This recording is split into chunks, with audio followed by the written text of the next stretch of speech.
Headlines प्रायोजक राम बंधू spice mix, झटपट बनवा, टेस्टी खा।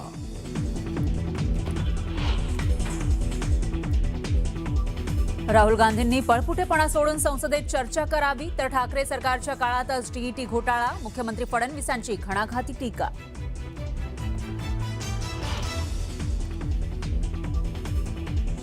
पावसाळी अधिवेशनाच्या चौथ्या दिवशीही विरोधकांचा गदारोळ, सरकार चर्चेसाठी तयार आहे असं म्हणत किरण रिजिजू यांचं विरोधकांना पुन्हा एकदा चर्चेचं आवाहन। पोलीस दलातील एका कर्मचाऱ्याने आंदोलकांना धमकी दिल्याचा व्हिडिओ सोशल मीडियावर व्हायरल, संबंधित कर्मचाऱ्याच्या चौकशीचे आदेश।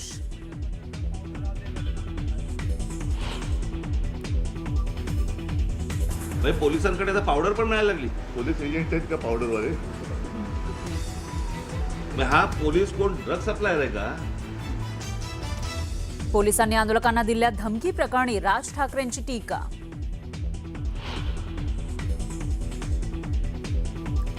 काँग्रेस प्रदेशाध्यक्ष हर्षवर्धन सपकाळ यांनी घेतली पोलीस महासंचालक सदानंद दातेंची भेट, पोलिसांनी आंदोलकांना दिलेल्या धमकी प्रकरणी घेतली भेट। दिल्लीतील विद्यार्थ्यांच्या समर्थनार्थ 26 जुलैला राज आणि उद्धव ठाकरेंचा संयुक्त मोर्चा, शिवतीर्थ ते सिद्धिविनायक मंदिरपर्यंत मोर्चा काढणार।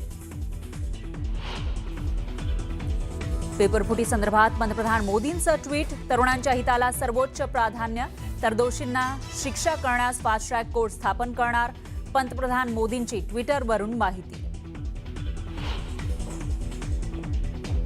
पंतप्रधान मोदींच्या ट्विटरवर राहुल गांधींचं उत्तर, तरुणांच्या भविष्याची सर्वाधिक नुकसान तुम्ही केलं, शिक्षण व्यवस्थेला खत पाणी घालण्याचं कामही तुम्हीच केलेलं आहे असं म्हणत सरकारवर केला हल्लाबोल। पेपरफुटी प्रकरणाचे संसदेत पडसाद, संसदेच्या परिसरात एनडीए आणि इंडिया आघाडीचे खासदार आमने सामने, दोघांकडूनही एकमेकांविरोधात जोरदार घोषणाबाजी। अकोल्यातील मूर्तिजापुरात बंदला हिंसक वळण, दुकानं बंद न केल्यानं दुकानांची तोडफोड, पोलिसांनी हस्तक्षेप केल्यानं अनर्थ टळला। नाशिकमध्ये सुरू असलेल्या मुसळधार पावसामुळे गोदावरी नदीला पूर, सोमेश्वर धबधब्याचं रौद्र रूप समोर, नदीच्या पाणी पातळीत वाढ होत असल्यानं नागरिकांना सतर्क राहण्याचं आवाहन।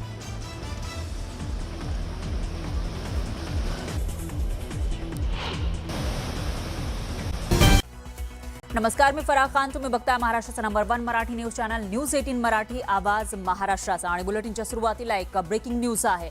ठाकरे बंधूंनी आज मुंबईमध्ये पत्रकार परिषद घेतली। ही पत्रकार परिषद होती विद्यार्थ्यांच्या पाठिंब्यासाठी। दिल्लीत सुरू असलेल्या विद्यार्थी आंदोलनाच्या पार्श्वभूमीवर ठाकरे बंधूंनी संयुक्त पत्रकार परिषद घेतली आणि सरकारवर जोरदार टीका केली। यावेळी ठाकरे बंधूंनी येत्या 26 जुलैला शक्ती प्रदर्शन मोर्चाची घोषणा केली आहे। शिवाजी पार्क ते सिद्धिविनायक मंदिरापर्यंत हा मोर्चा असणार आहे। मुंबईमध्ये हा मोर्चा निघणार आहे। यावेळी सरकारला सद्बुद्धी यावी यासाठी सिद्धिविनायकाकडे साकडं घालणार असं ठाकरे बंधू म्हणाले। दरम्यान दिल्लीसारखं इकडे काही केलं तर आमची लोक सोडणार नाहीत, आमच्या आंदोलनात अशी लोक घुसवली तर फटकवून काढेन असा इशारा राज ठाकरेंनी दिलेला आहे। मोर्चाला शरद पवार आणि फडणवीस आले तरी देखील त्यांचं स्वागत असेल असंही यावेळी उद्धव ठाकरे म्हणाले। तर आज ठाकरे बंधूंची ही संयुक्त पत्रकार परिषद झाली आणि त्यामध्ये मुंबईमध्ये जो मोर्चा होणार आहे त्याविषयी घोषणा देण्यात आली आहे। 26 जुलैला ठाकरे बंधूंचा हा मोर्चा होणार आहे आणि त्याच्यामध्ये दोन्ही ठाकरे उपस्थित राहणार असल्याची माहिती आहे। दोन्ही ठाकरे या मोर्चामध्ये सहभागी होणार आहेत आणि याशिवाय इतरही पक्षांनी सहभागी व्हावं, त्याच्यामध्ये शरद पवार असतील किंवा मुख्यमंत्री फडणवीस असतील, त्यांनी आणि भाजपच्या कार्यकर्त्यांनी सुद्धा सहभागी व्हावं असं आवाहन ठाकरे बंधूंकडून करण्यात आलंय।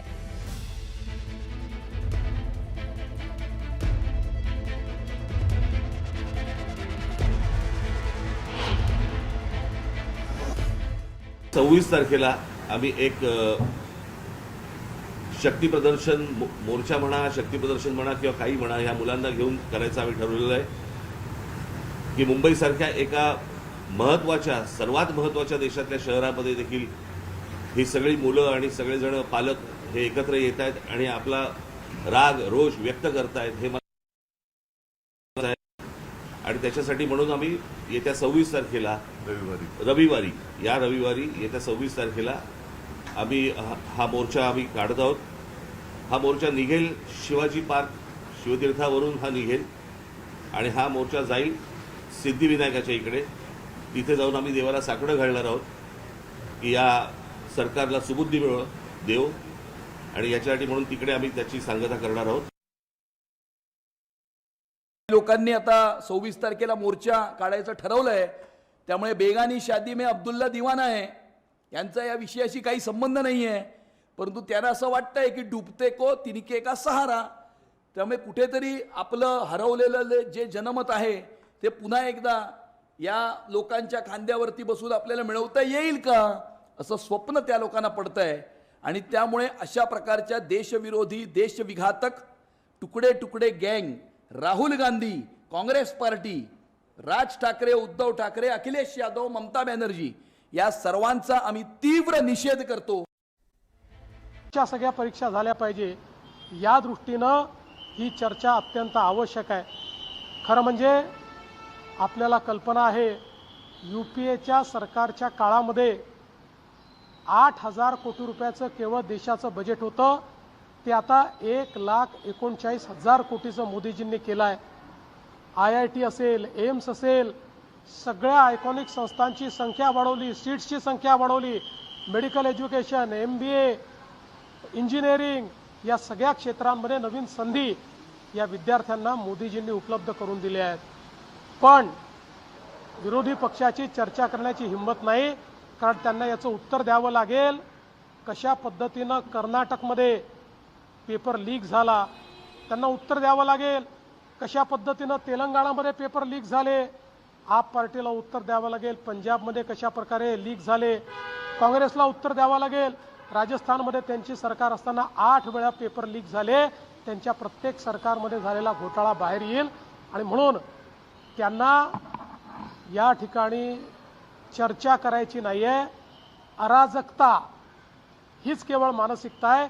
अराजकतावादी मानसिकतेत नाही चाललेलं आहे. येत्या रविवारी मुंबईमध्ये 2 ठाकरे बंधू आंदोलन करतायत. ते म्हणतात की आम्ही विद्यार्थ्यांसाठी आता रस्त्यावर उतरलो. मी फक्त आठवण करून देतो, या राज्यातला सगळ्यात मोठा TET घोटाळा उद्धव ठाकरे मुख्यमंत्री असताना झाला आणि IAS अधिकाऱ्यापासून सगळे त्याच्यामध्ये सामील होते. इतका मोठा घोटाळा राज्याच्या इतिहासात झाला नाही. एवढंच नाही तर त्यांच्या मंत्रिमंडळातल्या मंत्र्यांवर थेट आरोप लागले. त्या ठिकाणी केवळ पेपर लीकच झाला नाही तर जे नापास होते त्यांना पास करण्याचा पराक्रम देखील त्यांच्याच काळामध्ये झाला. आम्ही तर TETच्या परीक्षेमध्ये घोटाळा होतो लक्षात आल्याबरोबर परीक्षा व्हायच्या आधी घोटाळेबाजांना पकडलं आणि त्या ठिकाणी त्यांच्यावर कारवाई देखील केली. त्यामुळे आपलं ठेवायचं झाकून आणि दुसऱ्याचं पायाचं वाकून हे बंद करा. सर, दुसरीकडे पोलिसांवर मुंबईच्या वेगवेगळे आरोप केले गेलेले आहेत.